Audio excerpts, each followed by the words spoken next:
This story I'm going to read is called The Elves and the Shoemaker. And these are the elves. They're little magical people. And they're sitting in the man's shop and they've got a needle and thread. They're making shoes. And this is a fun little Christmas story about the elves and the shoemaker. This is a Christmas story called The Elves and the Shoemaker. It takes place a long time ago where people kind of wore different clothes and looked a little different than what we dress. But the story is a good story. It's about these elves that come and help this man who makes shoes. That's why he's called a shoemaker. And he has a little shop where he makes shoes, and the elves help him. The Elves and the Shoemaker. Once upon a time, there was a kind shoemaker. Though he worked very hard, he grew so poor that at last he had only enough leather left for one more pair of shoes. That's what he uses to help make the shoes. One winter night, he cut out the shoes, but he was too tired to finish them. He left the leather on his workbench and decided to make the shoes the next morning. The shoemaker didn't know what he and his wife would do now that all the leather was used up, for he had no money to buy more. But despite their troubles, the shoemaker and his wife slept soundly that night. Early the next morning, the shoemaker woke up and got dressed.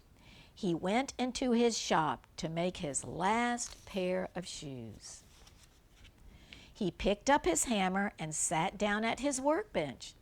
The shoemaker thought he must be dreaming. He blinked his eyes. He blinked them again, but it was no dream. On the very spot where he had left the leather the night before, there were a finished pair of beautiful, perfectly made shoes.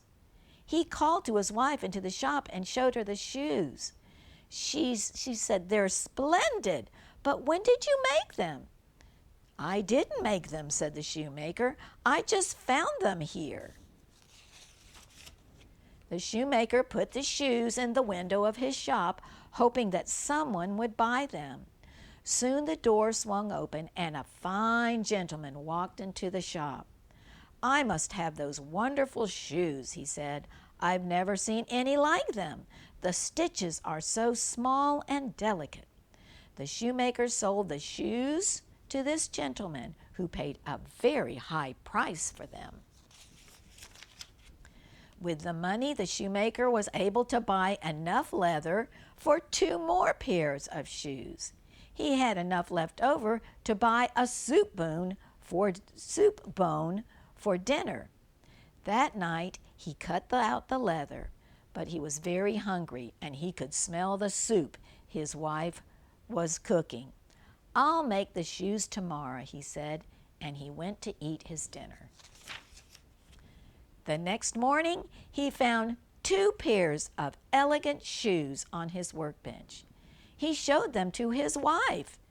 "Who can be making these marvelous shoes?" she said.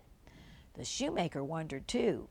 Once again, he placed the shoes in the window, and again, he didn't have to wait long before the door swung open. This time, there were 2 customers, and they both paid the shoemaker handsomely for the shoes.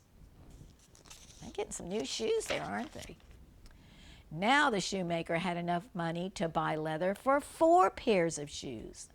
Things went on this way for some time. Every night the shoemaker cut the leather and went to sleep, and every morning he found more beautiful shoes on his workbench. The shoemaker was growing rich. Look at all the shoes they are being made. One evening, the shoemaker said to his wife, "It's nearly Christmas, and we still don't know who is making the shoes. We cannot go another day without finding out who is helping us." So together, the shoemaker and his wife thought of a plan.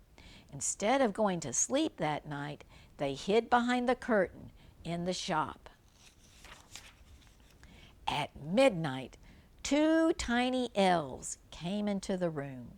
The shoemaker and his wife watched in amazement as the elves stitched and sewed and hammered. Soon the bench was filled with shiny new shoes.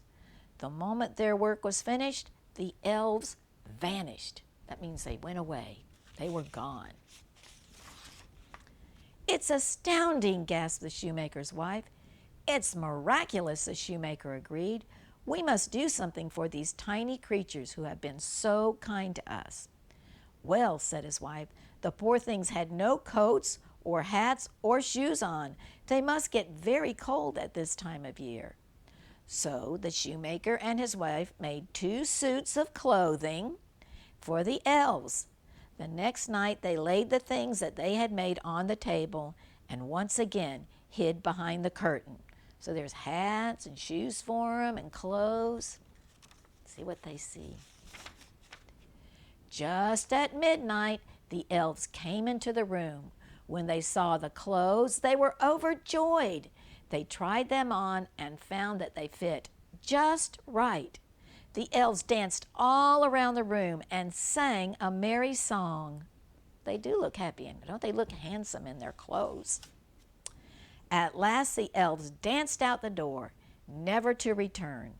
But the shoemaker and his wife, who had paid back kindness with kindness, never wanted for anything, and they lived happily for a good long time.